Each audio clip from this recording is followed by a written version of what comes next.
ಕರ್ನಾಟಕ ಜಾನಪದ ಪರಿಷತ್ತು, ಕರ್ನಾಟಕ ಸಂಘ, ಉದ್ದೇಶಿತ ಮಂಡ್ಯ ಕಲಾವಿದರ ಪತ್ತಿನ ಸಹಕಾರ ಸಂಘ, ಕನ್ನಡ ಮತ್ತು ಸಂಸ್ಕೃತಿ ಇಲಾಖೆ ಇವರ ಆಶ್ರಯದಲ್ಲಿ ವಿಶ್ವ ಜಾನಪದ ದಿನಾಚರಣೆ ಮತ್ತು ನಾಡೋಜ ಜಿ ನಾರಾಯಣ ಸ್ಮರಣೆ ಕಾರ್ಯಕ್ರಮ ಮಂಡ್ಯದ ಕರ್ನಾಟಕ ಸಂಘದ ಕೆ.ವಿ. ಶಂಕರಗೌಡ ಸಭಾಭವನದಲ್ಲಿ ಯಶಸ್ವಿಯಾಗಿ ನಡೆಯಿತು.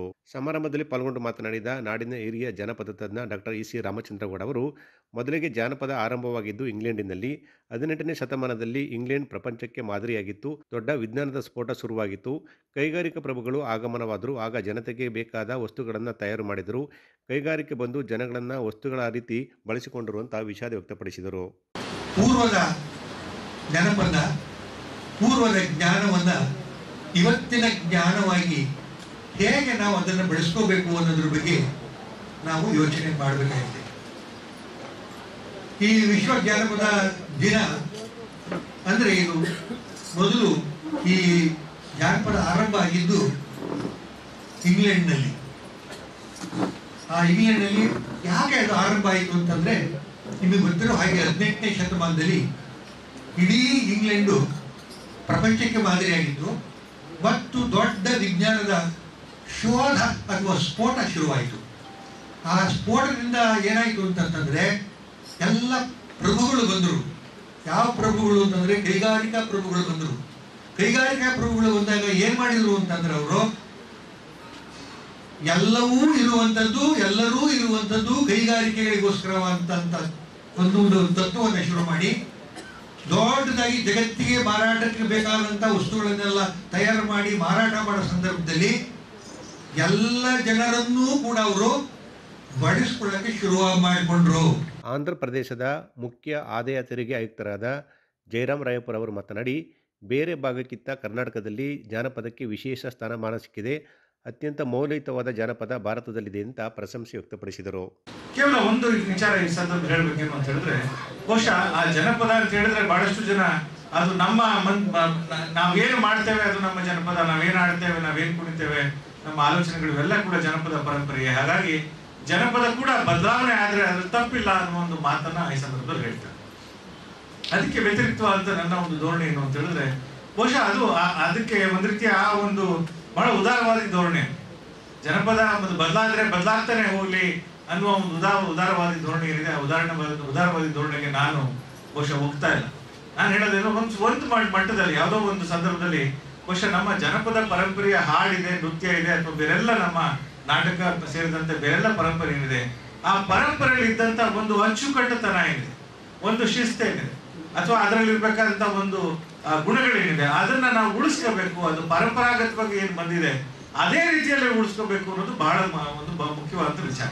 ಕರ್ನಾಟಕ ಸಂಘದ ಅಧ್ಯಕ್ಷರಾದ ಡಾಕ್ಟರ್ ಜಯಪ್ರಕಾಶ್ ಗೌಡ ಮಾತನಾಡಿ, ನಾರಾಯಣರವರು ಪರಿಷತ್ ಅಧ್ಯಕ್ಷರಾಗಿದ್ದಾಗ ಅನುದಾನ ಕಡಿಮೆ ಇದ್ದರೂ ಕೂಡ ಸಾಹಿತ್ಯ ಪರಿಷತ್ತನ್ನ ಕಟ್ಟಿ ಬೆಳೆಸಿದ್ರು ಅಂತ ವಿವರಿಸಿದರು. ಈ ಮಾತನ್ನು ಹೇಳ್ತೀನಿ ಅಂದ್ರೆ, ಜಿ ನಾರಾಯಣರು ನನಗೆ ಈ ನಾಡು ಕಂಡಂತ ಒಬ್ಬ ಅಪ್ರತಿಮ ಸಂಘಟಕ, ಈ ನಾಡು ಕಂಡಂತ ಸ್ವಾತಂತ್ರ್ಯ ಹೋರಾಟಗಾರ ಅನ್ನೋದಕ್ಕಿಂತ ಹೆಚ್ಚಾಗಿ ಈ ನಾಡು ಕಂಡಂತ ಒಬ್ಬ ಕನ್ನಡ ಸಾಹಿತ್ಯ ಪರಿಷತ್ತಿನ ಮೇರು ಸದೃಶ ಅಧ್ಯಕ್ಷನಾಗಿದ್ದ ಅನ್ನೋದಕ್ಕಿಂತ ಹೆಚ್ಚಾಗಿ ಈ ನಾಡು ಕಂಡಂತ ಅಪ್ರತಿಮ ಸಂಘಟಕ ಅಂತಂದ್ರೆ ಏನು ಅಂತಂದ್ರೆ, ಇನ್ವಿಟೇಷನ್ ಮಾಡಿಸೋದು, ಚೇರ್ ಹಾಕೋದು, ಕೂರಿಸೋದು ಅನ್ನುವಂಥ ಮಾತುಗಳಿಗೆ ಹೊರತಾಗಿದ್ದಂಥವ್ರು.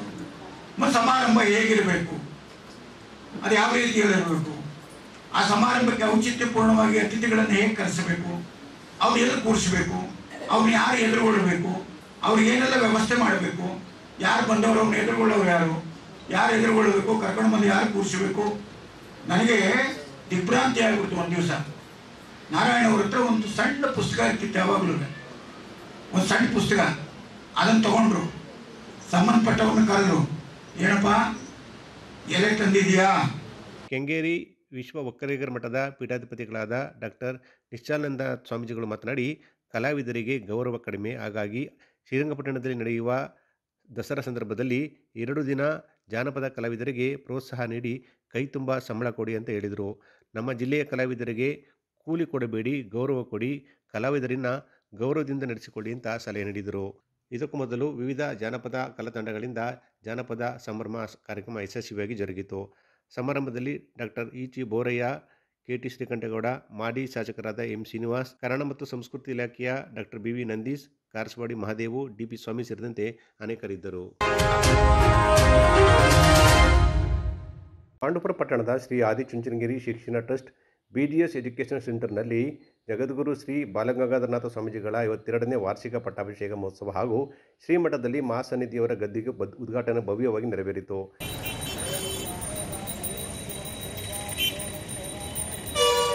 ಈ ಸಂದರ್ಭದಲ್ಲಿ SSLC ವಿದ್ಯಾರ್ಥಿಗಳು ತಂದೆ ತಾಯಿಗೆ ಪಾದಪೂಜೆ ಕಾರ್ಯಕ್ರಮ ನೆರವೇರಿಸಿ ಅರ್ಥಪೂರ್ಣ ಸಂದೇಶವನ್ನು ನೀಡಿದರು.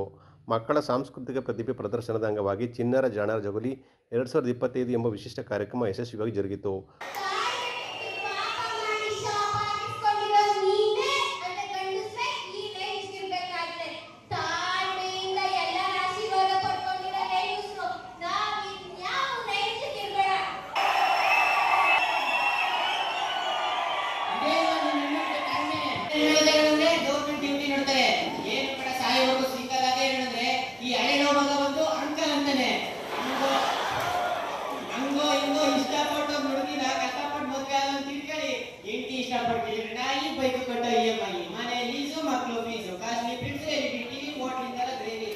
ಕುಟುಂಬದಲ್ಲಿ ತಾಳ್ಮೆ ಯಾರಿಗೆ ಬೇಕು, ಗಂಡಸರಿಗ ಹೆಂಗಸರಿಗೆ ಎಂಬ ಚರ್ಚಾ ವಿಷಯ ಮಕ್ಕಳಿಂದ ನವೀನತೆಯಿಂದ ಸಾಗಿದ್ದು ನೆರೆದವರ ಮನಗೆದ್ದಿತು.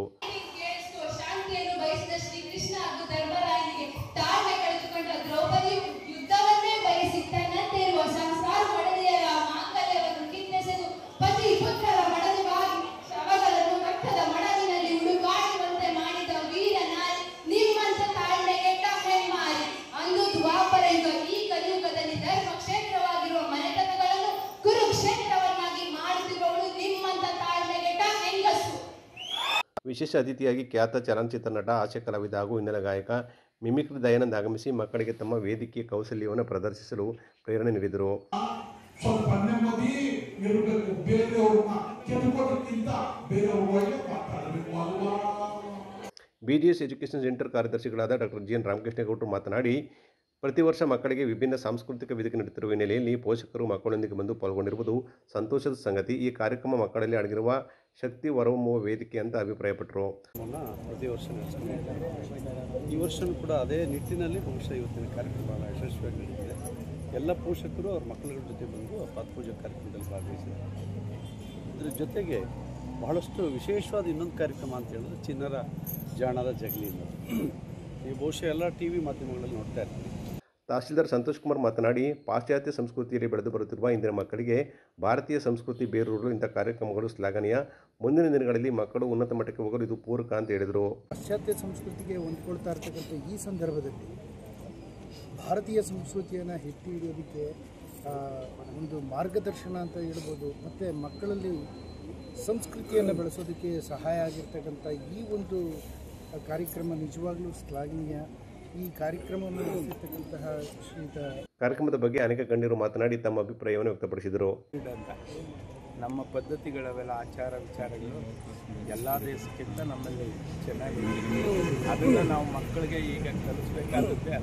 ನೈತಿಕತೆನ ನಾವು ಕಲಿಸ್ಬೇಕು. ಒಂದು ಕಾರ್ಯಕ್ರಮ ತುಂಬ ಹೆಮ್ಮೆಯಂತ ಮತ್ತು ಸಂತೋಷವನ್ನು ಕೊಡುವಂಥ ವಿಷಯ. ಯಾಕೆಂದರೆ ಇದು ಮಕ್ಕಳಲ್ಲಿ ಸಂಸ್ಕಾರ, ವಿನಯತೆ, ಗುರು ಹಿರಿಯರಿಗೆ ಗೌರವ ಕೊಡುವಂಥ ಒಂದು ಕಾರ್ಯಕ್ರಮ ಈ ಒಂದು ನಡೆದಿದೆ. ಪಾಂಡವಪುರ ಇದು ಹೈಸ್ಕೂಲಲ್ಲಿ ಇವತ್ತು ಪಾದಪೂಜೆ, ತಂದೆ ತಾಯಿಗಳ ಪಾದಪೂಜೆ ನಡೀತಾ ಇತ್ತು. ಮಕ್ಕಳುಗಳಿಂದ ತುಂಬ ಚೆನ್ನಾಗಿ ನಡೆದಿದೆ ಕಾರ್ಯಕ್ರಮ. ಇದೇ ವೇಳೆ ಮಕ್ಕಳು ಗಣ್ಯರನ್ನು ಸಾಂಪ್ರದಾಯಿಕ ಅಲಂಕಾರ ಹಾಗೂ ಜಾನಪದ ಸೊಗಡಿನೊಂದಿಗೆ ವೇದಿಕೆಗೆ ಕರೆತಂದರು. ಈ ಶಾಲೆ ಅಭಿವೃದ್ಧಿಯಾಗಲಿ. ಇವತ್ತು ನಮ್ಮ ಶಾಲೆನಾಗ ಚಿಣ್ಣರ ಜನರ ಜಗುಲಿ ಏರ್ಪಾಡು ಮಾಡಲಾಗೈತ್ರಿ. ನೀವೆಲ್ಲ ಹೋಗಿ ಒಟ್ಟು ತುಂಬ ನಗ್ರಿ, ಹೋಗ್ರಿ, ಚೆನ್ನಾಗೈತ್ರಿ. ಕಾರ್ಯಕ್ರಮದಲ್ಲಿ ನಿವೃತ್ತ ನ್ಯಾಯಮೂರ್ತಿ ಶಿವಪ್ಪ, BGS ಹೇಮಗಿರಿ ಶಾಖಾ ಮಠದ ಕಾರ್ಯದರ್ಶಿ ರಾಮಕೃಷ್ಣೇಗೌಡ, ತಹಶೀಲ್ದಾರ್ ಸಂತೋಷ್ ಕುಮಾರ್, BEO ಧರ್ಮಶೆಟ್ಟಿ, ರೈತ ಸಂಘದ ಕೆಂಪುಗೌಡ, ಪುರಸಭೆ ಅಧ್ಯಕ್ಷೆ ಜ್ಯೋತಿಲಕ್ಷ್ಮಿ, BJP ತಾಲೂಕು ಅಧ್ಯಕ್ಷ ಧನಂಜಯ್ ಕುಮಾರ್ ಸೇರಿದಂತೆ ಅನೇಕರಿದ್ದರು. ನಾಗಮಂಗಲ ತಾಲೂಕಿನ ಬೆಂಗಳೂರು ಮಂಗಳೂರು ರಾಷ್ಟ್ರೀಯ ಹೆದ್ದಾರಿ 75ರ ಬೆಳ್ಳೂರು ಕ್ರಾಸ್ ಸಮೀಪದ ಸಮೃದ್ಧಿ ಹೋಟೆಲ್ ಬಳಿ ಆಗಸ್ಟ್ 15ರಂದು ಮಹಿಳೆಯ ಸರ ಕದ್ದಿದ್ದ ಆರೋಪಿಯನ್ನು ನಾಗಮಂಗಲ ಪೊಲೀಸರು ಬಂಧಿಸುವಲ್ಲಿ ಯಶಸ್ವಿಯಾಗಿದ್ದ ಪೊಲೀಸ್ ಅಧಿಕಾರಿಗಳು ಮತ್ತು ಪೊಲೀಸರನ್ನು ನಾಗಮಂಗಲ ವೃತ್ತದ DYSP ಚೆಲುವರಾಜ್ರವರು ಅಧಿಕಾರಿಗಳ ಕಾರ್ಯವೈಖರಿಯನ್ನು ಮೆಚ್ಚಿ ಅಭಿನಂದಿಸಿದರು. ತುಮಕೂರು ಜಿಲ್ಲೆಯ ಶಿರಾ ತಾಲೂಕಿನ ಬೋನಹಳ್ಳಿ ಹೋಬಳಿ ಭೂತೇಶ್ವರ ನಗರ ಗ್ರಾಮದ ವಾಸಿ ತಿಪ್ಪೇಶ್ ಭಾರತ್ ಬಿನ್ ಹನುಮಂತಪ್ಪ ಎಂಬಾತನೇ ತುಮಕೂರು ಜಿಲ್ಲೆಯ CS ಪುರ ಬಳಿ ಕಳ್ಳತನದ ಆರೋಪದ ಮೇಲೆ ಬಂಧಿಸಲಾಗಿರುವ ಆರೋಪಿಯಾಗಿದ್ದಾನೆ. ಬೆಳ್ಳೂರು ಪೊಲೀಸ್ ಠಾಣೆಯಲ್ಲಿ ದಾಖಲಾದ ದೂರಿನನ್ವಯ ಆಗಸ್ಟ್ 28ರಂದು ತುಮಕೂರು ಜಿಲ್ಲೆಯ ಸಿಎಸ್ಪುರ ಸಮೀಪ ಕೃತ್ಯಕ್ಕೆ ಬಳಸಲಾದ ಬೈಕ್ ಸಮೇತ ವಶಕ್ಕೆ ಪಡೆಯಲಾಗಿದೆ.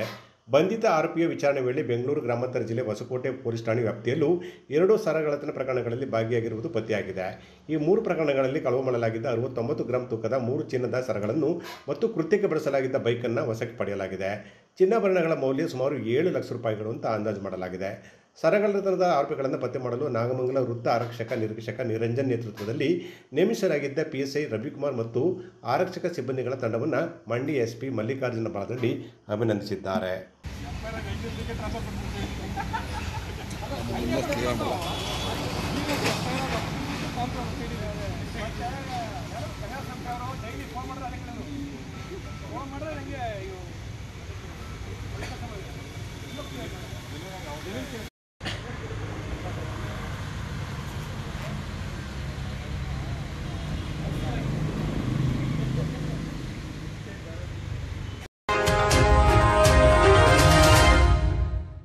ಹಲಗೂರಿನ ಕನಕಪುರ ರಸ್ತೆಯಲ್ಲಿರುವ ಹಂಸ ಬಿಲ್ಡಿಂಗ್ ಬಳಿ ಇಟ್ಟಿದ್ದ ಗೌರಿ ಗಣೇಶನಿಗೆ ಪೂಜೆ ಸಲ್ಲಿಸಿ ಮುಸ್ಲಿಂ ಬಾಂಧವರು ಪ್ರಸಾದ ವಿತರಿಸಿದರು.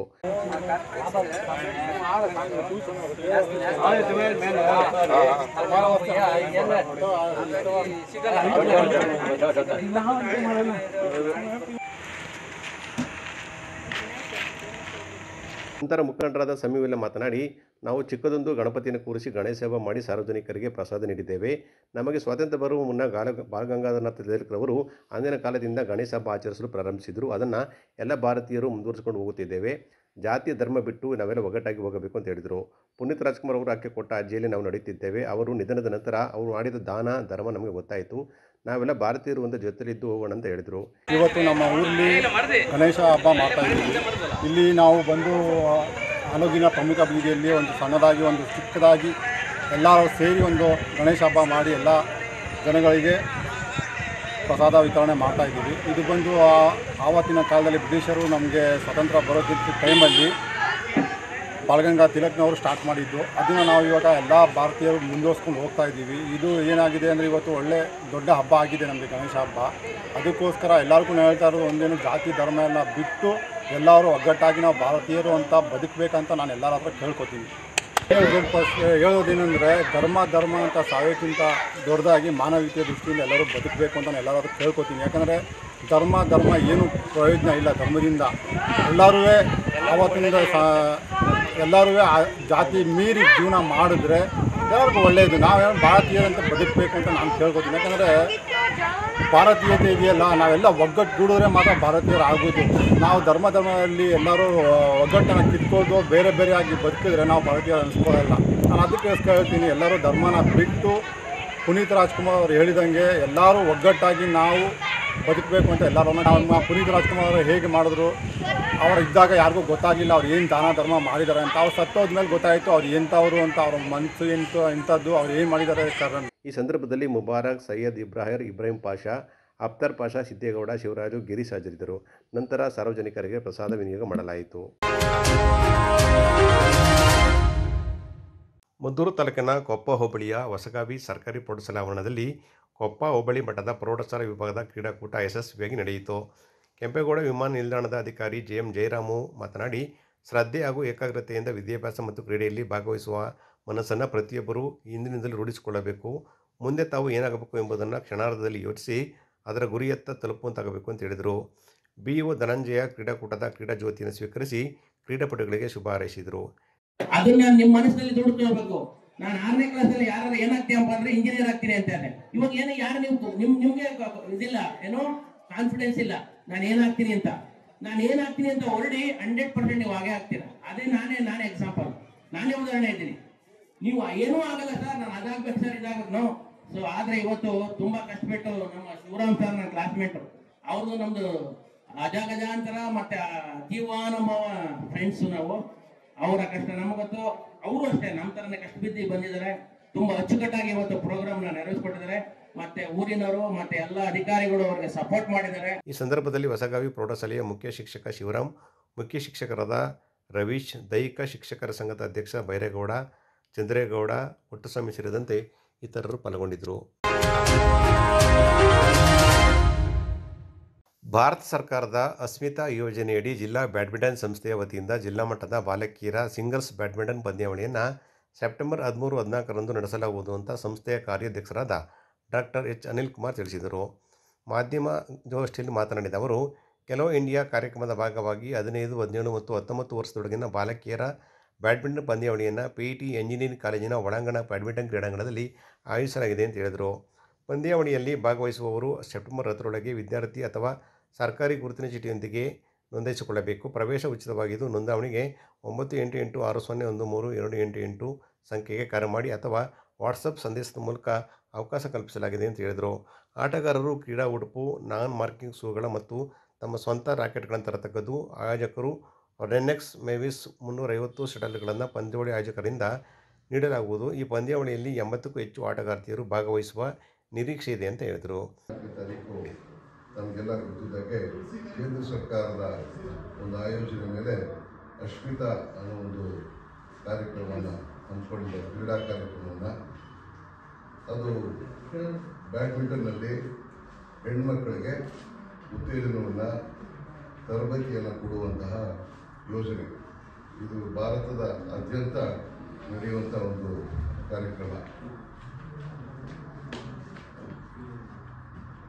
ಖೇಲೋ ಇಂಡಿಯಾ ಅನ್ನೋ ಒಂದು ಬ್ರ್ಯಾಂಡ್ ನೇಮಲ್ಲಿ ರಾಜಸ್ಥಾನಲ್ಲಿ ನಡೆಯುವಂತಹ ಒಂದು ಕಾರ್ಯಕ್ರಮ. ಇಲ್ಲಿ ಜಿಲ್ಲಾ ಮಟ್ಟದಲ್ಲಿ ಆಯ್ಕೆಯಾದಂಥ ಹೆಣ್ಣುಮಕ್ಕಳಿಗೆ ನಂತರ ಅವರು ತರಬೇತಿಯನ್ನು, ಉನ್ನತ ತರಬೇತಿಯನ್ನು ಕೊಡುವಂಥದ್ದು ಮತ್ತು ಸ್ಕಾಲರ್ಶಿಪ್ಪನ್ನು ಕೊಡುವಂಥದ್ದು, ಇವೆಲ್ಲವೂ ಕೂಡ ಒಂದು ಖೇಲೋ ಇಂಡಿಯಾದ ಒಂದು ಕಾರ್ಯಕ್ರಮವಾಗಿರ್ತದೆ. ನಾವು ಜಿಲ್ಲೆಯಾದ್ಯಂತ ಈ ಹೆಣ್ಣುಮಕ್ಕಳಿಗೆ 13-14 ತಾರೀಕು ಈ ಕಾರ್ಯಕ್ರಮವನ್ನು ಹಮ್ಮಿಕೊಂಡಿದ್ದೀವಿ. ದಯವಿಟ್ಟು ಇದು ಜಿಲ್ಲೆಯಾದ್ಯಂತ ಎಲ್ಲ ಕಾಲೇಜುಗಳಿಗೆ ತಮ್ಮ ಒಂದು ಪತ್ರಿಕೆಗಳ ಮುಖಾಂತರ ಈ ಸುದ್ದಿಯಾಗಿ ಹೆಚ್ಚು ಹೆಣ್ಮಕ್ಳು ಇದರಲ್ಲಿ ಪಾರ್ಟಿಸಿಪೇಟ್ ಮಾಡಿ ತಮ್ಮಲ್ಲಿ ವಿನಂತಿಸಿಕೊಳ್ತೀನಿ. ಇನ್ನು ಹೆಚ್ಚಿನ ಮಾಹಿತಿಗಾಗಿ ಗೋಷ್ಠಿಯಲ್ಲಿ ಕಾರ್ಯದರ್ಶಿ ಮನೋಹರ್ ಇದ್ದರು. ಸರ್ಕಾರದ ವಿಶೇಷ ಕಾರ್ಯದರ್ಶಿಯಾಗಿ ಕಾರ್ಯನಿರ್ವಹಿಸಿ ನಿವೃತ್ತರಾದ ಡಾಕ್ಟರ್ ಪಿ ಬೋರೇಗೌಡ ಅವರು ತಮ್ಮ ಜೀವನಯಾನ, ಆಡಳಿತ ಅನುಭವ ಮತ್ತು ಕೃಷಿ ಆರೋಗ್ಯ ಕ್ಷೇತ್ರಗಳಲ್ಲಿ ಮಾಡಿದ ಸಾಧನೆ ಕೃತಿ ಬಿಡುಗಡೆ ಸಮಾರಂಭವನ್ನು ಸೆಪ್ಟೆಂಬರ್ 13ರಂದು ಬೆಳಗ್ಗೆ 10:30ಕ್ಕೆ ಹಮ್ಮಿಕೊಳ್ಳಲಾಗಿದೆ ಅಂತ ಹಿರಿಯ ಸಾಹಿತಿ ಪ್ರೊಫೆಸರ್ ಜಿ ಟಿ ವೀರಪ್ಪ ತಿಳಿಸಿದರು. ಡಾಕ್ಟರ್ ಪಿ ಬೋರೇಗೌಡ ಅವರು ತಮ್ಮ ಆಡಳಿತ ಸೇವಾವಧಿಯಲ್ಲಿ ಅನುಷ್ಠಾನಗೊಳಿಸಿದ ಸುಧಾರಣಾ ಕ್ರಮಗಳು, ಆರೋಗ್ಯ ಕ್ಷೇತ್ರದಲ್ಲಿನ ನವೀನ ಪ್ರಯೋಗಗಳು, ನಿವೃತ್ತಿ ನಂತರ ಕೃಷಿಯಲ್ಲಿನ ಪ್ರಯೋಗಗಳು, ವ್ಯಕ್ತಿಗತ ಜೀವನದಲ್ಲಿ ಹೋರಾಟದ ಕಥನಗಳನ್ನು ಒಳಗೊಂಡ ಕೃತಿಗಳ ಬಿಡುಗಡೆ ಮೈಸೂರಿನ ಕಲಾಮಂದಿರದಲ್ಲಿ ನಡೆಯಲಿದೆ ಅಂತ ಹೇಳಿದರು. ಸಮಾರಂಭದ ಅಧ್ಯಕ್ಷತೆಯನ್ನು ಕರ್ನಾಟಕ ರಾಜ್ಯ ಮುಕ್ತ ವಿಶ್ವವಿದ್ಯಾಲಯದ ಮಾಜಿ ಕುಲಪತಿ ಡಾಕ್ಟರ್ ಎನ್ ಎಸ್ ರಾಮೇಗೌಡ ವಹಿಸಲಿದ್ದು, ಮುಖ್ಯ ಅತಿಥಿಗಳಾಗಿ UT ಖಾದರ್ ಭಾಗವಹಿಸಲಿದ್ದಾರೆ. ಮಾಜಿ ಮಹಾಪೌರ ಹರೀಫ್ ಹುಸೇನ್, ನಿವೃತ್ತ ಪ್ರಾಂಶುಪಾಲ ಪ್ರೊಫೆಸರ್ ಎಂ ಕೃಷ್ಣೇಗೌಡ, ನಿವೃತ್ತ ಪ್ರಾಧ್ಯಾಪಕ ಡಾಕ್ಟರ್ ಬಿ ಗುರುಬಸವಯ್ಯ, ಪ್ರಥಮ ಮಹಾಪೌರ ವಿಶ್ವನಾಥ್, ಎಕ್ಸೆಲ್ ಸಾಫ್ಟ್ನ ಸ್ಥಾಪಕ ಸುಧನ್ವ, ಕಾವೇರಿ ಆಸ್ಪತ್ರೆಯ ಡಾಕ್ಟರ್ ಚಂದ್ರಶೇಖರ್ ಪಾಲ್ಗೊಳ್ಳಲಿದ್ದಾರೆ ಅಂತ ಹೇಳಿದರು. ವೃತ್ತಿಯ ಅನುಭವ, ಬದುಕಿನ ಅನುಭವ ಎಲ್ಲವನ್ನೂ ಸೇರಿಸಿ ಅವರು ಒಬ್ಬ ಅಧಿಕಾರಿ, IAS ಅಧಿಕಾರಿ 4 ಗ್ರಂಥಗಳನ್ನು ಅವರು ರಚನೆ ಮಾಡಿದ್ದಾರೆ. ನೋಡಿ, ಇಲ್ಲಿ 2 ಇಂಗ್ಲಿಷ್ನಲ್ಲಿವೆ, ಇನ್ನು 3 ಕನ್ನಡದಲ್ಲಿವೆ, ಒಟ್ಟು 2 ಕನ್ನಡದಲ್ಲಿವೆ. ಆ 4 ಗ್ರಂಥಗಳ ಬಿಡುಗಡೆ 13ನೇ ತಾರೀಕು ಆಗ್ತಾ ಇದೆ. ಮತ್ತು ನಾವು ಮಂಡ್ಯದವರು ಯಾಕೆ ನಾವು ಇವತ್ತು ಅವ್ರನ್ನ ನೆನೆಸ್ಕೊಂಡು ಇಡೀ ರಾಜ್ಯ ನೋಡಿ, ಶಿವಮೊಗ್ಗದಲ್ಲಿ ಅವ್ರ ಪರವಾಗಿ ಪ್ರೆಸ್ ಮೀಟ್ ಮಾಡಿದ್ದಾರೆ. ಶಿವಮೊಗ್ಗ ಜಿಲ್ಲೆಯವರು ಶಿವಮೊಗ್ಗದ ಪರವಾಗಿ ಪ್ರೆಸ್ ಮೀಟ್ ಮಾಡ್ತಾರೆ. ಇಡೀ ರಾಜ್ಯದ ಅವರು ಸೇವೆ ಸಲ್ಲಿಸಿದಂಥ ಜಿಲ್ಲೆಗಳಲ್ಲೆಲ್ಲ ಅವರನ್ನು ನೆನೆದುಕೊಂಡು ಅವ್ರ ಬಗ್ಗೆ ಭಾಳ ಅಭಿಮಾನದಿಂದ ಇದ್ದಾರೆ. ಇಂತಹ ಒಬ್ಬ ದಕ್ಷ ಪ್ರಾಮಾಣಿಕ ವ್ಯಕ್ತಿ ಅನುಭವವನ್ನು ಅವರು ದಾಖಲಿಸಿದ್ದಾರಲ್ಲ, ಕೃತಿ ರೂಪದಲ್ಲಿ ದಾಖಲಿಸಿದ್ದಾರಲ್ಲ, ಆ ಕೃತಿಗಳ ಬಿಡುಗಡೆಗೆ ನಮ್ಮ ಮಂಡ್ಯದಿಂದಲೂ ಕೂಡ ಸಾಕಷ್ಟು ಜನ ಅವರ ಅಭಿಮಾನಿಗಳು, ಅವರ ಪರಿಚಯಸ್ಥರೆಲ್ಲ ಹೋಗೋರಿದ್ದಾರೆ. ಆ ಒಂದು ಉದ್ದೇಶದಿಂದ ನಾವು ಮಂಡ್ಯದಲ್ಲಿ ಪತ್ರಿಕಾಗೋಷ್ಠಿಯನ್ನು ಮಾಡ್ತಾ ಇದ್ದೇವೆ. ತಮ್ಮ ಎಲ್ಲರ ಸಹಕಾರದಿಂದ ಮಾಧ್ಯಮದಲ್ಲಿ ಈ ಎಲ್ಲ ವಿವರಗಳು ಪ್ರಕಟ ಆದರೆ ಮಂಡ್ಯ ಜಿಲ್ಲೆಯ ಎಲ್ಲ ಅವರ ಅಭಿಮಾನಿಗಳಿಗೆ ಆ ಕಾರ್ಯಕ್ರಮದಲ್ಲಿ ಭಾಗವಹಿಸುವಂಥ ಒಂದು ಅವಕಾಶ ಸಿಗ್ತದೆ. ಆ ಉದ್ದೇಶದಿಂದ ನಾವಿಲ್ಲಿ ಮಂಡ್ಯದಲ್ಲಿ ಈ ಪತ್ರಿಕಾಗೋಷ್ಠಿಯನ್ನು ಮಾಡ್ತೀವಿ. ಗೋಷ್ಠಿಯಲ್ಲಿ ರೈತ ಮುಖಂಡ ಕೆ ಬೋರಯ್ಯ, ವಕೀಲ ಧನುಕುಮಾರ್, ಗೋವಿಂದ ರಾಜು, ಕೆ ಎಂ ಕೃಷ್ಣೇಗೌಡ ಇದ್ದರು. ಮಂಡ್ಯ ತಾಲೂಕಿನ ಕೆ ಗೌಡಗೆರೆ ಗ್ರಾಮದ ಶ್ರೀ ವಿವೇಕಾನಂದ ವಿದ್ಯಾಸಂಸ್ಥೆಯ ಹಿರಿಯ ವಿದ್ಯಾರ್ಥಿಗಳ ಸ್ನೇಹ ಸಮ್ಮಿಲನ ಬಳಗದ ವತಿಯಿಂದ ಗುರುವಂದನಾ ಕಾರ್ಯಕ್ರಮವನ್ನು ಸೆಪ್ಟೆಂಬರ್ 6ರ ಮಧ್ಯಾಹ್ನ 3 ಗಂಟೆಗೆ ಹಮ್ಮಿಕೊಳ್ಳಲಾಗಿದೆ ಅಂತ ಬಳಗದ BR ರವಿ ತಿಳಿಸಿದರು. ಸುದ್ದಿಗಾರರೊಂದಿಗೆ ಮಾತನಾಡಿದ ಅವರು, ಶ್ರೀ ವಿವೇಕಾನಂದ ಶಾಲೆಯ ಆವರಣದಲ್ಲಿ ಕಾರ್ಯಕ್ರಮ ಹಮ್ಮಿಕೊಳ್ಳಲಾಗಿದ್ದು, ನೂರಾರು ವಿದ್ಯಾರ್ಥಿಗಳ ಸಮ್ಮುಖದಲ್ಲಿ ವಿದ್ಯೆ ಕಲಿಸಿದ ಗುರುಗಳಿಗೆ ಸನ್ಮಾನಿಸಲಾಗುವುದು. ವೇದಿಕೆ ಕಾರ್ಯಕ್ರಮಕ್ಕೂ ಮುನ್ನ ಗ್ರಾಮದ ಕಾಶಿ ವಿಶ್ವನಾಥ ದೇವಾಲಯದಿಂದ ಮೆರವಣಿಗೆ ಮಾಡಲಾಗುವುದು ಅಂತ ಹೇಳಿದರು. ಕಾರ್ಯಕ್ರಮದಲ್ಲಿ ನಿವೃತ್ತ ಶಿಕ್ಷಕರಾದ ಕೆ. ಮಾದೇವಸ್ವಾಮಿ, ಕೆ. ಮೂರ್ತಿ, ಕೆ. ಜವರೇಗೌಡ, ನಾರಾಯಣಮೂರ್ತಿ, ಬಿ. ರಾಮಣ್ಣ, ಶಾಲೆಯ ಮುಖ್ಯ ಶಿಕ್ಷಕ ಜಯಚಂದ್ರ, ನಿವೃತ್ತ ಸಿಬ್ಬಂದಿ ವರ್ಗದವರಾದ ಸಿದ್ದರಾಜು, ನಾಗರಾಜು, ವಿಠಲಮೂರ್ತಿರವರನ್ನು ಸನ್ಮಾನಿಸಲಾಗುವುದು ಅಂತ ಹೇಳಿದರು. ಇದೇ ವೇಳೆ ಶಾಲೆಯಲ್ಲಿ ಶಿಕ್ಷಕರಿಗೆ ಸೇವೆ ಸಲ್ಲಿಸಿ ಅಗಲಿದ ಸಿದ್ದಪ್ಪ ಲಿಂಗೆ ಹಾಗೂ ನಮ್ಮ ಸಹಪಾಠಿಗಳಿಗೆ ಶ್ರದ್ಧಾಂಜಲಿ ಸಲ್ಲಿಸಲಾಗುವುದು. 2024-25ನೇ ಸಾಲಿನ SSLC ಪರೀಕ್ಷೆಯಲ್ಲಿ ಹೆಚ್ಚು ಅಂಕ ಗಳಿಸಿದ ಶ್ರೀ ವಿವೇಕಾನಂದ ಶಾಲೆ ವಿದ್ಯಾರ್ಥಿಗಳಿಗೆ ಪ್ರತಿಭಾ ಪುರಸ್ಕಾರ ನೀಡಲಾಗುವುದು ಅಂತ ಹೇಳಿದರು. ಹಿರಿಯ ವಿದ್ಯಾರ್ಥಿಗಳು, ಈ ಶಾಲೆಯಲ್ಲಿ ಓದಿದಂಥ ಹಿರಿಯ ವಿದ್ಯಾರ್ಥಿಗಳು ಏನಾದರೂ ಒಂದು ಧನ ಸಹಾಯ ಅಥವಾ ಇನ್ನೂ ಯಾವುದೇ ರೀತಿ ಒಂದು ಏನಂತಾರೆ ಟೀಚಿಂಗ್ ಏಡ್ಸ್ ಏನೋ ಕೊಡುವಂತಹ ಮನಸ್ಸಿದೆ, ದಯವಿಟ್ಟು ಈ ಒಂದು ಕಾರ್ಯಕ್ರಮದಲ್ಲಿ ತಾವುಗಳು ಭಾಗವಹಿಸಿ ಅದನ್ನು ಅನೌನ್ಸ್ ಮಾಡ್ಬೋದು. ಈ ಒಂದು ಕಾರ್ಯಕ್ರಮದಲ್ಲಿ ಅನೌನ್ಸ್ ಮಾಡ್ಬೋದು. ಈ ಒಂದು ಒಟ್ಟಾರೆಯಾಗಿ ಈ ಒಂದು ಶಾಲೆಯಲ್ಲಿ ಇತ್ತೀಚೆಗೆ ಕಾಂಪಿಟೇಟಿವ್ ವರ್ಲ್ಡ್ ಅಂದರೆ ಎಲ್ಲ ಕಡೆ ಹೈಸ್ಕೂಲ್ಗಳು ಇದ್ದಾವೆ. ಅದರಿಂದ ಈ ಶಾಲೆಯಲ್ಲಿ ಸ್ವಲ್ಪ ಸ್ಟ್ರೆಂತ್ ಕಡಿಮೆ ಇದೆ, ಸ್ವಲ್ಪ ಅಧೋಗತಿಲಿದೆ ಅಂತ ಹೇಳ್ಬೋದು ಈ ಒಂದು ಶಾಲೆ. ಆದ್ರಿಂದ ನಮ್ಮ ಹಿರಿಯ ವಿದ್ಯಾರ್ಥಿಗಳು ತಮ್ಮಲ್ಲಿ ಆಗುವಂತಹ ಧನ ಸಹಾಯ ಇರ್ಬೋದು ಅಥವಾ ಯಾವುದಾದ್ರು ಶಾಲೆಗೆ ಒಂದು ಸಹಾಯ, ಒಂದು ಲ್ಯಾಬೊರೇಟರಿ ಅಥವಾ ಕಂಪ್ಯೂಟರ್ ಏನೋ ಒಂದು ಸಹಾಯ ಮಾಡ್ತೀವಿ ಅನ್ನೋ ವಿದ್ಯಾರ್ಥಿಗಳು ದಯವಿಟ್ಟು ಈ ಮೂಲಕ ಮಾಡ್ಕೋಬಹುದು. ಹಾಗೆಯೇ ಈ ಒಂದು ಕಾರ್ಯಕ್ರಮದಲ್ಲಿ ತಮಗೆ ಏನು ಅನಿಸುತ್ತೋ ಅದನ್ನ ತಮ್ಮ ಅಭಿಪ್ರಾಯವನ್ನು ಸಹ ವ್ಯಕ್ತಪಡಿಸ್ಬೋದು. ಜೊತೆಗೆ ನಮ್ಮೆಲ್ಲರ ಸಹಕಾರದಿಂದ ಈ ಒಂದು ಶಾಲೆಗೆ ಒಂದು ಒಳ್ಳೆ ರೀತಿಯ ಒಂದು ಪ್ರಗತಿ ಆದ ಸಾಕು, ಅಥವಾ ಈ ಇರುವಂತಹ ಸ್ಥಿತಿಯಿಂದ ಸ್ವಲ್ಪ ಮೇಲಿಗೆ. ಗೋಷ್ಠಿಯಲ್ಲಿ ವಿವೇಕಾನಂದ ವಿದ್ಯಾಸಂಸ್ಥೆ ಅಧ್ಯಕ್ಷರಾದ ಸ್ವಾಮಿ, ಬಳಗದ ಬೋರೇಗೌಡ, ಕೆಂಪರಾಜು, ಲಕ್ಕಶೆಟ್ಟಿ, ಪ್ರಸನ್ನಕುಮಾರ್ ಇದ್ದರು. ರಾಜ್ಯದ ಕಾಂಗ್ರೆಸ್ ಸರ್ಕಾರ ಭರವಸೆ ನೀಡಿದಂತೆ ಅಧಿಕಾರಕ್ಕೆ ಬಂದು 6 ತಿಂಗಳ ಒಳಗಾಗಿ ಗ್ಯಾರಂಟಿ ಯೋಜನೆಗೆ ಜಾರಿ ತರಲಾಗಿದೆ. ಈ ಯೋಜನೆಯನ್ನು ವಿರೋಧ ಪಕ್ಷದವರು ಬಿಟ್ಟಿ ಗ್ಯಾರಂಟಿ ಅಂತ ಅಪಪ್ರಚಾರ ಮಾಡುತ್ತಿದ್ದಾರೆ ಅಂತ ಕೆಪಿಸಿಸಿ ಚುನಾವಣಾ ಪ್ರಚಾರ ಸಮಿತಿ ಅಧ್ಯಕ್ಷರಾದ ವಿನಯ್ ಕುಮಾರ್ ಸೊರಕೆ ಹೇಳಿದರು. ಜಿಲ್ಲಾ ಕಾಂಗ್ರೆಸ್ ಕಚೇರಿಯಲ್ಲಿ ನಡೆದ ಪತ್ರಿಕಾಗೋಷ್ಠಿಯಲ್ಲಿ ಮಾತನಾಡಿದ ಅವರು, ರಾಜ್ಯ ಸರ್ಕಾರ ಗ್ಯಾರಂಟಿ ಯೋಜನೆಗಳ ಮೂಲಕ 1 ಲಕ್ಷ ಕೋಟಿ ಹಣವನ್ನು ಜನರ ಕೈಗೆ ನೇರವಾಗಿ ವರ್ಗಾವಣೆ ಮಾಡುತ್ತಿದೆ. ಇದರಿಂದ ಜನರ ಆರ್ಥಿಕ ಶಕ್ತಿ ವೃದ್ಧಿಯಾಗಿದೆ. ಕೇಂದ್ರ ಸರ್ಕಾರ ನಡೆಸಿದ ಸರ್ವೆಯಲ್ಲಿ ರಾಜ್ಯದ ತಲಾ ಆದಾಯ ದೇಶದಲ್ಲೇ ಮೊದಲ ಸ್ಥಾನದಲ್ಲಿದೆ ಅಂತ ಅವರು ಹೇಳಿದರು. ಸಂವಿಧಾನದ ಮೇಲೆ ಕೇಂದ್ರ ಸರ್ಕಾರ ನಿರಂತರ ದಾಳಿ ನಡೆಸಿದೆ. ಸಮಾಜವಾದ, ಜಾತ್ಯತೀತ ಪದಗಳನ್ನು ತೆಗೆದುಹಾಕಲು ಮುಂದಾಗಿದೆ. ವಿರೋಧ ಪಕ್ಷಗಳ ವಿರುದ್ಧ ದಾಳಿ ಮಾಡಲು ಚುನಾವಣಾ ಆಯೋಗ, ಇಡಿ ನ್ಯಾಯಾಂಗವನ್ನು ಅಸ್ತ್ರವಾಗಿ ಬಳಸಿಕೊಳ್ಳಲಾಗುತ್ತಿದೆ. ಈ ನಿಟ್ಟಿನಲ್ಲಿ ಪಕ್ಷದ ಕಾರ್ಯಕರ್ತರು ಜನರಲ್ಲಿ ಜಾಗೃತಿ ಮೂಡಿಸಲು ಪ್ರಚಾರ ಸಮಿತಿ ಕೆಲಸ ಮಾಡಲಿದೆ ಅಂತ ಹೇಳಿದರು. ನಾವು ಬಂದಿರುವಂಥ ಮುಖ್ಯ ಉದ್ದೇಶ, ನಾವು ಪ್ರಚಾರ ಸಮಿತಿ ಅಂತ ಹೇಳಿದರೆ ಕಾಂಗ್ರೆಸ್ ಪಕ್ಷದಲ್ಲಿ ಬರೀ ಚುನಾವಣೆಗೋಸ್ಕರ ಮಾತ್ರ ಸೀಮಿತ ಅನ್ನುವಂಥ ದೃಷ್ಟಿಯಲ್ಲಿತ್ತು. ಇವಾಗಲೇ ನಾವು ಶ್ರೀಯುತ ರಾಧಾಕೃಷ್ಣರವರಿಗೆ ನೇಮಕಾತಿ ಪತ್ರವನ್ನು ಕೊಟ್ಟಿದ್ದೇವೆ. ಹಿಂದೆಲ್ಲ ನೇಮಕಾತಿ ಪತ್ರ ಕರ್ನಾಟಕ ರಾಜ್ಯದಲ್ಲೇ ಕೊಡುವಂಥ ಪದ್ಧತಿ ಇತ್ತು. ಆದರೆ ಇವತ್ತು ರಾಧಾಕೃಷ್ಣರವರಿಗೆ ನೇಮಕಾತಿ ಪತ್ರ ಕೊಟ್ಟಿರುವಂಥದ್ದು ಅಖಿಲ ಭಾರತ ಕಾಂಗ್ರೆಸ್ ಪಕ್ಷ ಅಪ್ರೂವ್ ಮಾಡಿದಂಥ ಲಿಸ್ಟಿನ ಪದಾಧಿಕಾರಿ ಇವತ್ತು ಅಧ್ಯಕ್ಷರಾಗಿ ಅವರಿಗೆ ನೇಮಕಾತಿ ಪತ್ರವನ್ನು ಕೊಟ್ಟಿದ್ದೇವೆ.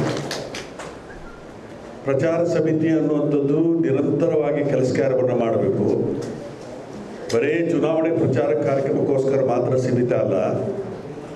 365 ದಿವಸ ಕೂಡ ಪ್ರಚಾರದ ಕಾರ್ಯಕ್ರಮ ಹಮ್ಮಿಕೊಳ್ಬೇಕು ಅನ್ನೋ ಉದ್ದೇಶದಿಂದ ಇತಿಹಾಸದಲ್ಲಿ ಪ್ರಥಮವಾಗಿ ನಮಗೆ ಎಸಿನಲ್ಲೇ ಶುದ್ಧ ಕರ್ನಾಟಕ ಪ್ರದೇಶ ಕಾಂಗ್ರೆಸ್ನ ಅಧ್ಯಕ್ಷರು ಶಿಫಾರಸು ಮಾಡಿ, ಮಾನ್ಯ ಮುಖ್ಯಮಂತ್ರಿಗಳಾದಂಥ ಸಿದ್ದರಾಮಯ್ಯನವರು ಶಿಫಾರಸು ಮಾಡಿ, ಅಖಿಲ ಭಾರತ ಕಾಂಗ್ರೆಸ್ ಪಕ್ಷದ ಮಲ್ಲಿಕಾರ್ಜುನ ಖರ್ಗೆ ಅವರು, ಅದೇ ರೀತಿಯಾಗಿ ರಾಹುಲ್ ಗಾಂಧಿ ಅವರ ಮಾರ್ಗದರ್ಶನದಲ್ಲಿ ಶುದ್ಧ KC ವೇಣುಗೋಪಾಲ್ರವರು ನಮಗೆ ಈ ಒಂದು ಅಪ್ರೂವಲನ್ನು ಕೊಟ್ಟಿದ್ದಾರೆ, AICCಯಿಂದ ಕೊಟ್ಟಿದ್ದಾರೆ. ಜಿಲ್ಲಾ ಕಾಂಗ್ರೆಸ್ ಪ್ರಚಾರ ಸಮಿತಿ ಅಧ್ಯಕ್ಷರಾಗಿ ನೇಮಕಗೊಂಡಿರುವ ಕೀಲಾರ ರಾಧಾಕೃಷ್ಣ ಅವರಿಗೆ ಇದೇ ಸಂದರ್ಭದಲ್ಲಿ ನೇಮಕಾತಿ ಪತ್ರವನ್ನು ವಿತರಣೆ ಮಾಡಲಾಯಿತು. ಈ ಸಂದರ್ಭದಲ್ಲಿ ಕೆಪಿಸಿಸಿ ಪ್ರಚಾರ ಸಮಿತಿ ಉಪಾಧ್ಯಕ್ಷರಾದ ಎಂ ಶಿವಣ್ಣ, ಮುನೀರ್, ಜಿಲ್ಲಾ ಕಾಂಗ್ರೆಸ್ ಅಧ್ಯಕ್ಷ ಸಿಡಿ ಗಂಗಾಧರ್, ಅಪ್ಪಾಜಿ, ಶುಭದಾಯಿನಿ, ತ್ಯಾಗರಾಜು, ಶ್ರೀಧರ್, ಚಿದಂಬರ್ ಹಾಗೂ ಸಿಎಂ ದೇವಪ್ಪ, ಆಲಡಿ ರಾಮಲಿಂಗ ಸೇರಿದಂತೆ ಇನ್ನಿತರರು ಸಭೆಯಲ್ಲಿ ಪಾಲ್ಗೊಂಡಿದ್ದರು. ಮಂಡ್ಯ ಜಿಲ್ಲಾ ಸಹಕಾರ ಕೇಂದ್ರ ಬ್ಯಾಂಕಿನಲ್ಲಿ ಜಿಲ್ಲೆಯ ಎಲ್ಲ ಸೌಹಾರ್ದ ಸಹಕಾರಿ ಸಂಘಗಳಿಗೆ ಸದಸ್ಯತ್ವ ನೀಡಲು ಒತ್ತಾಯಿಸಿ ಡಿಸಿಸಿ ಬ್ಯಾಂಕ್ ಅಧ್ಯಕ್ಷ ಜೋಗಿಗೌಡ ಅವರಿಗೆ ಪದಾಧಿಕಾರಿಗಳು ಮನವಿ ಪತ್ರ ಸಲ್ಲಿಸಿದರು. ಬಳಿಕ ಮಾತನಾಡಿದ ಜಿಲ್ಲಾ ಸೌಹಾರ್ದ ಸಹಕಾರಿ ಸಂಘಗಳ ಒಕ್ಕೂಟದ ಅಧ್ಯಕ್ಷ ಬಿಟಿ ಗುರುರಾಜ್, ಜಿಲ್ಲೆಯ ಕೇಂದ್ರ ಸಹಕಾರ ಬ್ಯಾಂಕಿನಲ್ಲಿ ಜಿಲ್ಲೆಯಾದ್ಯಂತ ಸೌಹಾರ್ದ ಸಹಕಾರಿ ಸಂಘಗಳು ಸಕ್ರಿಯವಾಗಿದ್ದು ವಾರ್ಷಿಕ 100 ಕೋಟಿಗೂ ಅಧಿಕ ವಹಿವಾಟು ನಡೆಯುತ್ತಿದ್ದು ಸುಮಾರು 3,000 ಸದಸ್ಯರನ್ನು ಒಳಗೊಂಡಿದೆ ಅಂತ ಹೇಳಿದರು. ಜಿಲ್ಲಾ ಸಹಕಾರ ಕ್ಷೇತ್ರದಲ್ಲಿ ತನ್ನದೇ ಆದ ಮಹತ್ವದ ಪಾತ್ರವನ್ನು ನಿರ್ವಹಿಸುತ್ತಿದೆ. ಸೌಹಾರ್ದ ಸಹಕಾರಿ ಸಂಘಗಳ ಬೆಳವಣಿಗೆ ದೃಷ್ಟಿಕೋನದಿಂದ ಹಾಗೂ ಜಿಲ್ಲಾ ಸೌಹಾರ್ದ ಸಹಕಾರಿಗಳ ಬಳುವಳಿ ಬಲಿಷ್ಠವಾಗಲು ಜಿಲ್ಲಾ ಕೇಂದ್ರ ಸಹಕಾರ ಬ್ಯಾಂಕಿನ ಸದಸ್ಯತ್ವ ಅನಿವಾರ್ಯವಾಗಿದೆ ಅಂತ ಹೇಳಿದರು.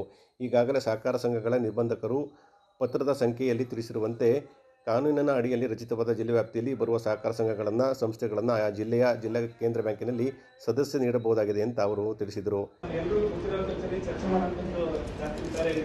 ಸೌಹಾರ್ದ ಸಹಕಾರ ಸಂಸ್ಥೆಗಳು ಮಂಡ್ಯ ಜಿಲ್ಲೆಯಲ್ಲಿ ಬಹಳ ತುಂಬಾ ಯಶಸ್ವಿಯಾಗಿ ನಡೀತವೆ. ಯಾವುದೇ ಸಂಸ್ಥೆಗಳು ಬಹುಶಃ 4 ದಿವಸ ಸರ್ ಇವತ್ತು ನೋಂದಣಿ ಮಾಡೋ ಸಂದರ್ಭದಲ್ಲಿ ನೀವು ಡಿಸಿಸಿ ಬ್ಯಾಂಕ್ ಅಲ್ಲಿ ಅಕೌಂಟ್ ಓಪನ್ ಮಾಡಬೇಕು, ಇಲ್ಲೇ ವ್ಯವಹಾರ ಮಾಡಬೇಕು ಅಂತ ಹೇಳಿ ಕಡ್ಡಾಯ ಮಾಡಿರ್ತಾರೆ. ಅದನ್ನ ನಾವು ಪಾಲನೆ ಮಾಡ್ತಾ ಎಲ್ಲರೂ ಕೂಡ ಇದುವರೆಗೂ ಕೂಡ ಅದೇ ತರ ಮಾಡ್ತಾ ಇದ್ದೀವಿ. ಈಗ ಏನ್ ನಮಗೆ ಸಮಸ್ಯೆ ಅಂತಂದ್ರೆ ನೋಂದಣಿ ಆದ ನಂತರ ವ್ಯವಹಾರ ಎಲ್ಲ ಮಾಡ್ತೀವಿ, ಆದ್ರೆ ಸದಸ್ಯತೆಗೆ ಅವಕಾಶ ಕೊಡ್ತೇವೆ ಅಂತೇಳಿ ನಮಗೆ ಬಹಳ ಇದೆ. ಕಳೆದ ಬಾರಿ ನಾವು ಒಂದು ಮನವಿಯನ್ನು ಕೂಡ ತಲುಪಿಸಿದಾಗ ನೀವು ಹಿಂಬಾರ ಕೊಟ್ಟಿದ್ದೀರಾ. ಹಿಂಬಾರದಲ್ಲಿ ಬೈಲಾ ತಿದ್ದುಪಡಿ ಮಾಡಿ ನಂತರ ಮಾಡ್ಲಿಕ್ಕೆ ಅವಕಾಶ ಇದೆ ಕೊಟ್ಟಿದ್ದೀರಾ. ನಂದು ಒಂದು ಸಣ್ಣ ಡೌಟ್ ಅದರಲ್ಲಿ, ಬೈಲಾ ತಿದ್ದುಪಡಿ ಮಾಡಬೇಕು ಅಂತ ಹಿಂಬಾರ ಕೊಟ್ಟಿದ್ದೀರಾ. ಆದ್ರೆ ಕಳೆದ 2014 ಸೌಹಾರ್ದ ಸಹಕಾರ ಸಂಸ್ಥೆಗೆ ಸದಸ್ಯತ್ವ ಕೊಟ್ಟಿದ್ದೀರಾ. ಮಾದೇಶ್ವರ ಸೌಹಾರ್ದ ಸಹಕಾರ ಸಂಸ್ಥೆ ಯಲಗೂರಲ್ಲೊಂದು, ಶಕ್ತಿ ಮಹಿಳಾ ಸೌಹಾರ್ದ ಅಂತೇಳಿ ಮಂಡ್ಯ ಕಲ್ಲಳ್ಳಿಗೊಂದು, 2 ಸಂಸ್ಥೆಗಳಿಗೆ ಆಲ್ರೆಡಿ ಸದಸ್ಯತ್ವವನ್ನು ಕೊಟ್ಟು ಮತ್ತು ವೋಟಿಂಗ್ ಪವರ್ ಕೂಡ ಇದಾಗಿದೆ. ಲಾಸ್ಟ್ ಟೈಮ್ ಅವ್ರು ಓಟು ಕೂಡ ಹಾಕಿದ್ದಾರೆ. ಶಕ್ತಿ ಮಹಿಳಾ ಸೌಹಾರ್ದದವರು ಲಾಸ್ಟ್ ಟೈಮ್ ಓಟು ಕೂಡ ಹಾಕಿದ್ದಾರೆ. ದಯಮಾಡಿ ತಾವು ಒಳ್ಳೆ ಮನಸ್ಸನ್ನ ಮಾಡಿ ನಾವು ನಿಮ್ಮ ಜೊತೆಯಲ್ಲಿ ಅನ್ಯೂನ್ಯವಾಗಿ ಹೋಗ್ಲಿಕ್ಕೆ ಅವಕಾಶ ಮಾಡಿಕೊಟ್ಟು ನಮ್ಗೆ ಸದಸ್ಯತ್ವವನ್ನು ಕೊಡಬೇಕು. ನಾವು ಆ ಮೂಲಕ ನಿಮ್ಮಲ್ಲಿ ಮನವಿ ಮಾಡ್ತಾ ಇದ್ದೀವಿ. ಇವತ್ತು ಸಹಕಾರ ಕ್ಷೇತ್ರದಲ್ಲಿ ಏನು ಜೋಗಿಗೌಡರು ಸಹಕಾರ ಕ್ಷೇತ್ರದ ಬಗ್ಗೆ ಇರ್ತಕ್ಕಂಥ ಅಪಾರವಾದ ನಂಬಿಕೆ, ವಿಶ್ವಾಸ ಅವೆಲ್ಲವುದರಿಂದ ಇವತ್ತು ಯಶಸ್ಸಿನ ಹಾದಿಯಲ್ಲಿ ಹೋಗ್ತಾ ಇರೋದ್ರಿಂದ ನಾವು ಅವ್ರ ಜೊತೆ ಕೈ ಜೋಡಿಸಬೇಕು. ಈ ಸಂದರ್ಭದಲ್ಲಿ ವಿವಿಧ ಸೌಹಾರ್ದ ಸಹಕಾರಿ ಸಂಘಗಳ ಪದಾಧಿಕಾರಿಗಳಾದ ರಮೇಶ್, ವೆಂಕಟೇಶ್, ಸಿದ್ದಲಿಂಗಯ್ಯ, ದೊರೆಸ್ವಾಮಿ, ಪಲ್ಲವಿ ಗುರುರಾಜ್, ಚೈತನ್ಯ, ಆಶಾ, ರಂಜಿತ್ ಸೇರಿದಂತೆ ಅನೇಕರು ಪಾಲ್ಗೊಂಡಿದ್ದರು. ವಿದ್ಯಾರ್ಥಿಗಳು ಅಸುರಕ್ಷಿತ ಸನ್ನಿವೇಶಗಳು, ಲೈಂಗಿಕ ದೌರ್ಜನ್ಯ ಹಾಗೂ ಶೋಷಣೆಗೊಳಗಾಗುವ ಸಂದರ್ಭದಲ್ಲಿ ಪ್ರತಿಭಟನೆ ಮಾಡಿದರೆ ಅನಾಹುತದಿಂದ ಪಾರಾಗಬಹುದು ಅಂತ ಜಿಲ್ಲಾ ಮಕ್ಕಳ ರಕ್ಷಣಾ ಘಟಕದ ಸಂಪನ್ಮೂಲ ವ್ಯಕ್ತಿ ಸುಜಾತ ವಿದ್ಯಾರ್ಥಿಗಳಿಗೆ ಕರೆ ನೀಡಿದರು. ಮಂಡ್ಯ ತಾಲೂಕಿನ ಜೋಡಿ ಒಡಘಟ್ಟ ಗ್ರಾಮದ ಸರ್ಕಾರಿ ಪ್ರೌಢಶಾಲೆಯಲ್ಲಿ ಜಿಲ್ಲಾಡಳಿತ ಕಾನೂನು ಸೇವೆಗಳ ಪ್ರಾಧಿಕಾರ, ಮಹಿಳಾ ಮತ್ತು ಮಕ್ಕಳ ಅಭಿವೃದ್ಧಿ ಇಲಾಖೆ ಮತ್ತು ಜಿಲ್ಲಾ ಮಕ್ಕಳ ರಕ್ಷಣಾ ಘಟಕ ಆಯೋಜಿಸಿದ್ದ ಶಾಲಾ ಕಾಲೇಜುಗಳಲ್ಲಿ ಮಕ್ಕಳ ಮನದೊಳಗೆ ಸುರಕ್ಷಿತ ಅಭಿಯಾನ ಕಾರ್ಯಕ್ರಮದಲ್ಲಿ ಪಾಲ್ಗೊಂಡು ಮಾತನಾಡಿದ ಅವರು, ಬಾಲ್ಯ ವಿವಾಹ ಹಾಗೂ ಪೋಕ್ಸೋ ಪ್ರಕರಣಗಳಲ್ಲಿ ಮಕ್ಕಳ ಪಾತ್ರ ಮಹತ್ವದಾಗಿದೆ. ಶೋಷಣೆ ಹಾಗೂ ದೌರ್ಜನ್ಯದ ವಿರುದ್ಧ ಕಾನೂನುಗಳು ಅಪರಾಧಿಗಳಿಗೆ ದೀರ್ಘಾವಧಿ ಶಿಕ್ಷೆ ನೀಡಬಹುದಾಗಿದೆ. ಆದರೆ ಈ ಪ್ರಕರಣಗಳು ಹೆಚ್ಚಾಗದಂತೆ ತಡೆಯಲು ವಿದ್ಯಾರ್ಥಿಗಳು, ಪೋಷಕರು ಕೈ ಜೋಡಿಸಬೇಕು ಅಂತ ಹೇಳಿದರು. 0ಇಂದ 18 ವರ್ಷ ತುಂಬುವರೆಗೂ ಮಕ್ಕಳು ಮಗು ಅಂತ ಕರೆಯುವಂಥದ್ದು. ಏನಕ್ಕೆ 0ಇಂದಾನೇ ತಗೊಂಡಿರೋದಂದ್ರೆ ತಾಯಿ ಗರ್ಭದಲ್ಲಿ ಇರುತ್ತಲ್ಲ ಮಗು, ಅವಾಗಿಂದ ಗಣನೆಗೆ ತಗೊಂಡಿರೋದು. ಇವಾಗ ಎಷ್ಟೊಂದು ಜನ ಗಂಡು ಬೇಕಂತ ಹೆಣ್ಣು ಬೇಡ ಅಂತ ಗರ್ಭಪಾತ ಮಾಡಿಸೋದು, ಮತ್ತೆ ಹುಟ್ಟನೆ ಸಾಯುವಂಥದ್ದು, ಬಿಸಾಕುವಂಥದ್ದು, ಏನೆಲ್ಲ ಇರುತ್ತೆ. ಮಕ್ಕಳು ಹುಟ್ಟೋದು ಹೀಗೆ. ಇವಾಗ ಎಲ್ಲ ಜನಗಣತಿ ಪ್ರಕಾರ ಹೆಣ್ಮಕ್ಳಿಗಿಂತ ಗಂಡ್ಮಕ್ಳ ಸಂಖ್ಯೆ ಜಾಸ್ತಿ ಆಗಿದೆ ಅಲ್ವಾ? ಹಂಗಾಗಿ ಇವಾಗ 0ಇಂದನೇ ಗಣನೆಗೆ ಮಗುನ ರಕ್ಷಣೆ ಮಾಡಬೇಕು. ಮಗು ಬದುಕಬೇಕು ಅಲ್ವಾ? ಕಾರ್ಯಕ್ರಮಕ್ಕೆ ಚಾಲನೆ ನೀಡಿದ ಪಿಡಿಒ ಕೋಮಲ ಮಾತನಾಡಿ, ಸಮಾಜದಲ್ಲಿ ಕುಟುಂಬ ವ್ಯವಸ್ಥೆಯಲ್ಲಿ ಮಕ್ಕಳು ಬಾಲ್ಯ ವಿವಾಹ, ಲೈಂಗಿಕ ಶೋಷಣೆ ಹಾಗೂ ದೌರ್ಜನ್ಯಗಳನ್ನು ತಡೆಯಲು ಕಾನೂನು ಹಾಗೂ ಸನ್ನಿವೇಶಗಳ ಬಗ್ಗೆ ಹೆಚ್ಚಿನ ಜ್ಞಾನ ಇರಬೇಕಾಗುತ್ತದೆ. ಈ ನಿಟ್ಟಿನಲ್ಲಿ ಜಿಲ್ಲಾ ಮಕ್ಕಳ ರಕ್ಷಣಾ ಘಟಕ ಶಾಲಾ ಕಾಲೇಜಿನಲ್ಲಿ ಜಾಗೃತಿ ಮೂಡಿಸುತ್ತಿರುವುದು ಶ್ಲಾಘನೀಯ ಅಂತ ಹೇಳಿದರು. ಶೋಷಣೆಯಿಂದ ನಾವು ಮುಕ್ತವಾಗಿ ಹೇಗೆ ಅವರನ್ನ ಎದುರಿಸುವಂತ ಸಾಮರ್ಥ್ಯವನ್ನ ಬೆಳೆಸ್ಕೋಬಹುದು, ಅಥವಾ ಸಮಸ್ಯೆ ಉಂಟಾದಾಗ ನಾವು ಯಾರನ್ನ ಕಾಂಟ್ಯಾಕ್ಟ್ ಮಾಡಬೇಕು ಅನ್ನೋದ್ರ ಬಗ್ಗೆ ಸವಿವರವಾದಂತಹ ಮಾಹಿತಿಯನ್ನ ಕೊಡ್ತಾರೆ. ನಿಜಕ್ಕೂ ಸಹ ಇದು ಈ ವಯಸ್ಸಿನಲ್ಲಿ ನಿಮ್ಗೆ ಅತ್ಯುಪಯುಕ್ತವಾದಂತಹ ಒಂದು ಮಾಹಿತಿ ಅಂತ ನಾನು ಹೇಳಕ್ ಇಚ್ಛೆ ಪಡ್ತೀನಿ. ಆದ್ರಿಂದ ದಯಮಾಡಿ ಈ ಒಂದು ಕಾರ್ಯಕ್ರಮವನ್ನು ಹಮ್ಮಿಕೊಂಡಿರ್ತಕ್ಕಂಥ ಸುಜಾತ. ಕಾರ್ಯಕ್ರಮದಲ್ಲಿ ಮುಖ್ಯ ಶಿಕ್ಷಕ ಮಂಜುನಾಥ್, ಜಿಲ್ಲಾ ಪ್ರೌಢಶಾಲಾ ಸಹಶಿಕ್ಷಕರ ಸಂಘದ ಗೌರವಾಧ್ಯಕ್ಷ ಶಶಿಧರ ಈಚಗೆರೆ, ಮಹಿಳಾ ಮತ್ತು ಮಕ್ಕಳ ಕಲ್ಯಾಣ ಇಲಾಖೆಯ ಅನುಸೂಯ, ಆರೋಗ್ಯ ಇಲಾಖೆಯ ಚೆನ್ನಮ್ಮ, ರಮ್ಯಾ, ಈಶ್ವರ್, ಗ್ರಾಮ ಪಂಚಾಯಿತಿ ಕಾರ್ಯದರ್ಶಿ ರಾಮಚಂದ್ರ ಸೇರಿದಂತೆ ಅನೇಕರು ಪಾಲ್ಗೊಂಡಿದ್ದರು.